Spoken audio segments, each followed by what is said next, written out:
بۆ وەرگرتنی زانیاری زیاتر لەسەر جموجوڵی هاوڵاتیان لە دووەم ڕۆژی جەژندا تۆڕی پەیامنێرانی پەیام لە بەشێک لە شار و شارۆچەکان وەردەگرین. سەرەتا دەچینە سۆران بۆ لای پەیامنێرمان ئازاد و مەراوی. ئازاد سڵاوی خوا لێبێت، جەژنت پیرۆز بێ. ئەمڕۆ جەژن لە سۆران و دەوروبەری چۆن دەگوزارێت؟ بەڵێ سڵاو لە تۆ لە بینەرانی بەڕێزیش بێتن و جەژنی ئێوەش پیرۆز بێەوە تاعات و عیبادەتان قبوڵ بێتن. دیارە لە قەزای سۆران کەوا ئەمڕۆ دووەم ڕۆژی جەژنە، دوێنێ لە قەزاکە مزگەوتەکان بەڕووی نوێژخێنان داکرانەوە و نوێژی جەژن ئەنجام درا.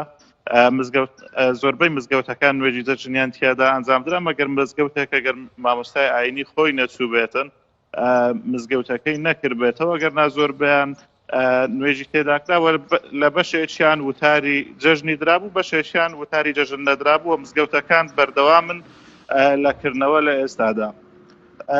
دوێنێ جەژن قەرەباڵغتر بوو لە ئەمڕۆ، دراوسەکان سەردانی یەکتریان دەکرد، ئەوانەی دراوسە یەکتر بوون کە سوکار یەکتر بوون کەوا لە یەک نزیک بوون هاوڵاتیان سەردانی یەکتریان کردەوە، جەژنە پیرۆزیان لە یەکتر کردووە.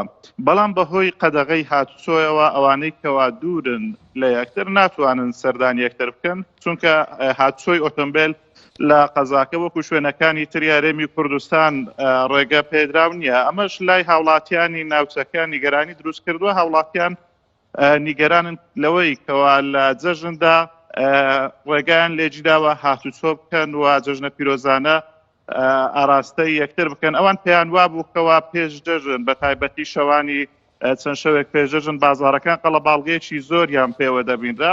ئەوان پێیان وابوو لە جەژندا نەدەبوو حکوومەتی هەرێم لەم کات و ساتەدا قەدەغەی هاتوچۆیان بەڕوودا ڕابگەیەنێتن. هەروەها ئەوەی جێگای پرسیاریشە لای هاوڵاتیان بە تایبەتی کە وەزارەتی ناوخۆ خۆی قەدەغەی هاتوچۆی ڕاگەیاندووە، بەڵام خۆیان ڕێنمایەکانی تەندروستی پەیڕەو ناکەن لەوەی کەوا دەستکێش ببەسن یاخود دەمامچیان پێبێ. زۆربەی ئەو بازگانەی کەوا دانراون وەکو جارەکانی ڕابردوو دەمامچیان نەبەستووە ئەو بازگانەی هێزە ئەمنیەکان. هەروها ئەمەوێ ئاماژە بەوەش بدەم، دیارە بەهۆی بارانبارینەوە بەهۆی هەورە بروسکەوە لە قەزای ڕەواندووس کاتژمێر 6:30 خولەکی سەر لە بەیانی ئەمڕۆ هەورە بروسکە لە دوو ماڵی داوە، بەڵام خۆشبەختانە زەرەر و زیانی جیانیان نەبووە، تەنها زەرەر و زیانی مادی بەر کەلوپەلە کارەبایەکانی ئەو ماڵانە کەوتووە. زۆر باشە کاک ئازاد، کەواتە ئەوەی کە ئەمڕۆ بەدی دەکرێت جیاوازیەکەی لە ڕووی دوێنێەوە ئەوەیە کە زیاتر ئەمڕۆ چۆڵی پێوە دیارەوە ئەگەر قەدەغەی هاتوچۆ هەیە ئەوانەیە ئەگەر بە هەر جۆرێکە بێت لە ماڵەکانیان بێنە دەرەوە لەلایەن پۆلیسی هاتوچۆوە بە تایبەتی ئەگەر ئۆتۆمبیل بێت ئایا هیچ غەرامە و سزایەکە درێت؟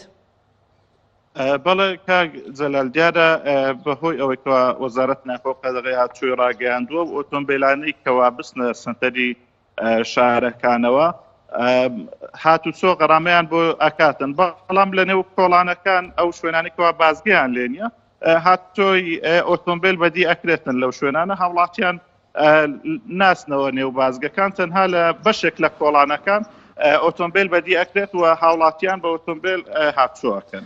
زۆر سپاس بۆ پەیامنێرمان ئازاد و مەراوایی لە شاری سۆرانەوە.